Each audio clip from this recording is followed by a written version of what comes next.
Sometimes I'm called Cuddle Queen Jean. This is a Bachelorette recap from a guy. We're down to 7 people, but only 2 of them have yet to go on a one-on-one date. The big Verge, Mike P, and the only guy left over from the plastics, Canadian Brendan. They both understand and recognize how important it is to get that one-on-one date before hometowns. The only 2 that haven't had one-on-ones are Brendan and I.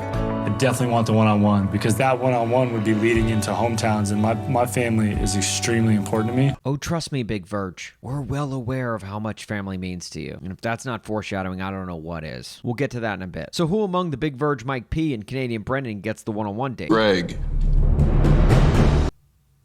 Boring Greg? Let's see if this can really work. I don't get the whole Greg thing. Like, yes, he's attractive. And according to Katie, he's the best kisser in the house. Like, this dude? Is that something you think you would be, like, ready for? Yeah? Mm-hmm. Yeah. He's just so boring. I mean, just look at him. Look at that dude. He makes me want to yawn just by looking at him. So they pull the classic one-on-one date move of both wearing the same color. Also, not to be that guy who comments on a female's outfit, but Katie's only wearing a t-shirt. She was dressed like a summer camp counselor. But I'll give her credit. She was more dressed up than the setting for their date, which was supposed to recreate Seattle. Wow. Wait, is that Seattle? So they go and do typical Seattle things like eat oysters, play football, not show up to baseball games, throw fish, and create a lot of set damage, which I'm guessing was an homage to early 90s grunge music. I don't know. But honestly, none of it really got Greg excited. Even when he was expressing his love for Katie, he was still like, really excited to show my family the girl I'm falling in love with. I'm really excited to show my family the woman I'm falling in love with. Like, so excited. Honestly, I can't hide my excitement anymore. My cheeks are hurting from the excitement. I'm more excited than Mike P on a cuddle date.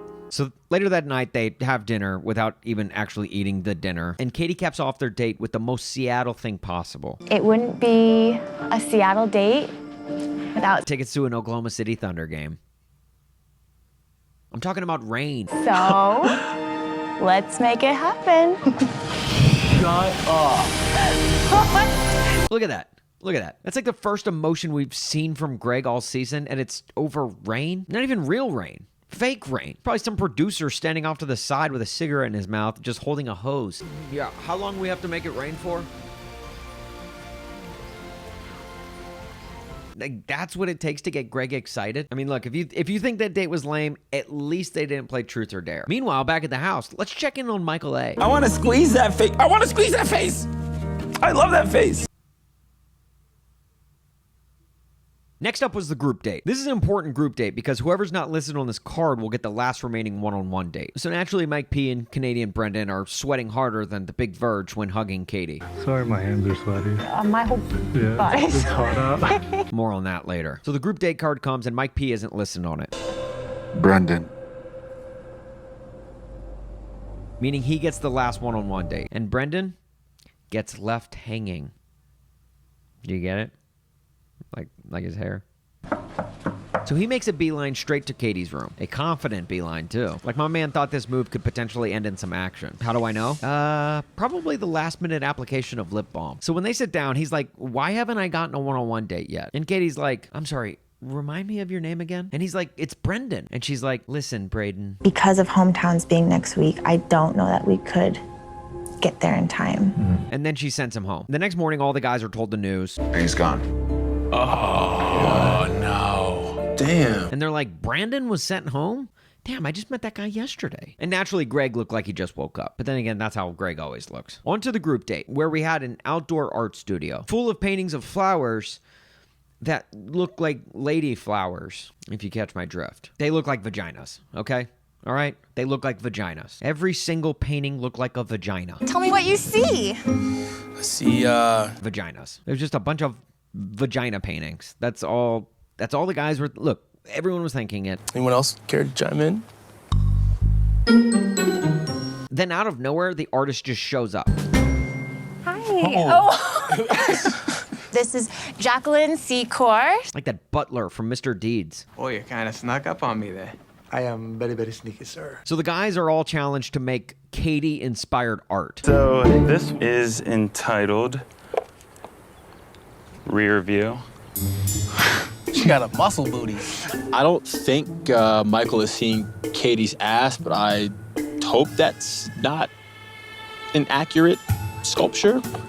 Good thing the big verge was left off this date. But to be honest, the best art of the day came from Justin. And not his actual art, which was really good, but the facial expression he gave us again. Now that is art. Also, I love how when the guys were showing their art, the artist just does not budge. So that night, the guys are all making their last-minute sales pitches, trying to get a hometown date, including Andrew S. Now, if you're still unaware which one Andrew S. is, he's the guy who looks like the offspring of John Boyega and Giannis Antetokounmpo. So my guy Andrew S. tells Katie that he's willing to give up football for her. Ladies, listen up. If your man is ever willing to give up ball for you, know that he's really into you. I mean, like, he could buy you all the jewelry. He could hold the camera for all of your Instagram photos. He could do all of the cuddling in the middle of the woods with you. Again, more on that later. But nothing should mean more than a man willing to quit football for you. Remember that. So Andrew S. then takes Katie outside to recreate their one-on-one date. 3, 2, 1, open your eyes. Oh my God. I'm gonna take us back to our one-on-one. Which again gave us another game of Truth or Dare. ABC keeps trying to make Truth or Dare happen almost as much as Celebrity Dating Game.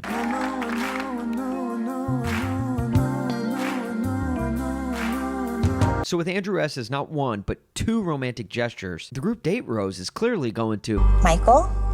Michael? This guy? I want to squeeze that face. I love that face. Wow. Now it's time for the much anticipated one-on-one date. Buckle up for this one. Because on this date, we meet Jean, Welcome to my home. the Cuddle Queen. Sometimes I'm called Cuddle Queen Jean Sometimes you're called Cuddle Queen Jean. because I'm a cuddle expert. This woman gets paid for this? I love Mike's face here. He has literally the perfect expression for when someone says they're a cuddle expert. You can learn a lot about yourselves as a couple. Yeah, I love Mike's subtle, yeah. yeah, yeah, yeah, That was the most nervous yeah in the history of yeahs. yeah. Why don't you change into something more comfortable and I will meet you right here. So they go back to get changed into outfits that most cult leaders would wear. I'm sorry, didn't she say to change it into something more comfortable? Sounds like a drug lord. So in my cuddle community, we love cuddle positions and have lots of different names for them. First off, what the hell is a cuddle community? And you can tell Mike is thinking that too. He's like, what the heaven is a cuddle community? Yeah, me and my wife Rhonda, we're in a cuddle community, and we meet 2 times a month just to cuddle in a group setting. So anyway, what do you do? I'll say this though, Jean the Cuddle Queen was not having any of the horsing around. What I noticed at first was a lot of nervous laughter. Just relax. We're good. Jean the Cuddle Queen is pissed. What's going on? What is it? Cuddling is serious business, you guys. This next one is really interesting. It's called the lap of luxury. The lap of luxury. The lap Of luxury. You're really starting to creep us out, Cuddle Queen Jean. But I will say this, for as awkward as CQ Jean was, she couldn't hold an organic lavender-based scented candle to the big verge. Typically, that's not because things are funny, it's because things are awkward. Trust me, Jean, you haven't seen awkward yet. Katie's very calming. She is a nurturer, and man, do I love nurturers. She reminds me of my mom. I'm sorry, what was that, Mike? Look, maybe I just heard him wrong. My mom brings a nurturing touch to everything and every situation that she comes in contact with. You remind me of my mom.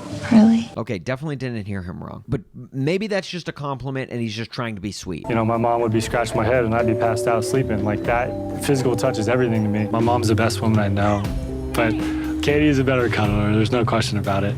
My mom's gonna hate me for saying that, but at some point, every boy has to move on. Okay, Mike, at some point, you gotta stop saying your mom's the best cuddler you know. I'm starting to think my man's not a verge by choice. So naturally, it did not take many, you remind me of my mom comments for Katie to be like, okay, time to send you home. So she did. Now, the next night at the rose ceremony, only one dude was not getting a rose. And that one dude Justin? is Andrew S.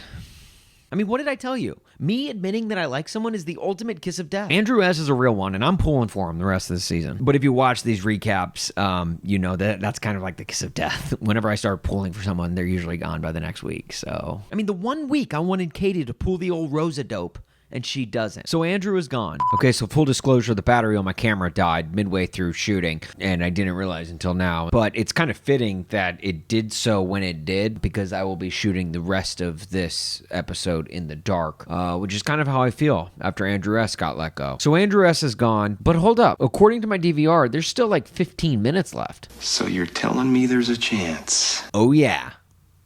Kind of. So the next morning, Andrew S. shows up to Katie's apartment. But before your flower paintings start getting all hot and bothered, it was just for closure. I love how this was like unexpected for Katie. She was just happened to be sitting in her hotel room with literally all of her makeup on. I love that Katie's still doing the too much blush look, as made famous from the last season with Matt James. I think you guys remember me hitting on that. It looked like she was wearing Broadway theater makeup. Like Raggedy Ann thinks that was too much makeup on the cheeks. Like I'm not exactly sure what she was going for, but I imagine it was something between Snow White, Pikachu, this lady with a cold, the Jigsaw puppet, a knockoff Mickey Mouse, Jigglypuff, Bill from Guess Who, the in love emoji, literally any anime character, that one Snapchat filter, and Santa Claus. Katie was like, "Hi, I'm Katie. Dildos, am I right?" I still don't know why I put blush on for that. But on his way out the door, he does leave a note for Katie. What does the note say? "If you change your mind, I'll be waiting." So naturally, this leads to a really romantic and slightly cliche chase scene. Katie runs through the halls of resort trying to catch up with Andrew S. before he leaves. And she does. And then she invites him back onto the show. If there's a way to stay a little longer, would you want to? Let's go. I felt like Andrew S. after winning his first title. No, sorry. Giannis. But then Andrew says... And I said no. Wait, what? What was all that "I'll be waiting" talk? I mean, what, did that come with an expiration date? Was that expiration date like 4 minutes? Or was this just ABC pulling out guerrilla marketing for the celebrity dating game by having their plotline match the lyrics to a Michael Bolton song? So Andrew just leaves, for good this time, and I guess we'll never see him again until he becomes the next Bachelor? Huh? Make it happen, ABC, please. Or at very least, make him the new host of the celebrity dating game. Please.